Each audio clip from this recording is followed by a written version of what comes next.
בא לי תפוח. תפוח זה בריא, נכון? כל מי שעשה פעם דיאטה בימי חייו, קיבל את ההמלצה, תאכל משהו כל 3 שעות, אל תהיה רעב. אבל אני כאן בשביל להפריך לכם את הטענה הזאת. זה לא נכון. אז מה קורה לנו בגוף ברגע שאנחנו לא אוכלים פרק זמן מסוים? יש תנועתיות של המעי. המערכת העיכול שלנו עובדת, המזון זז קדימה, יש תנועה. ברגע שאני אוכלת משהו, אפילו קטן, כל התהליך הזה נעצר. מסתיים. חוץ מזה, אל תשכחו את האינסולין.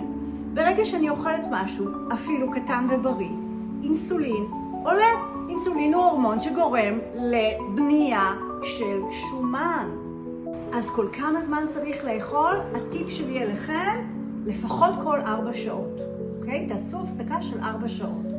הבטן תרד, הנפיחות תיעלם ורמות האנרגיה יעלו פלאים. אני ממליצה לכם, נסו את זה כבר מחר.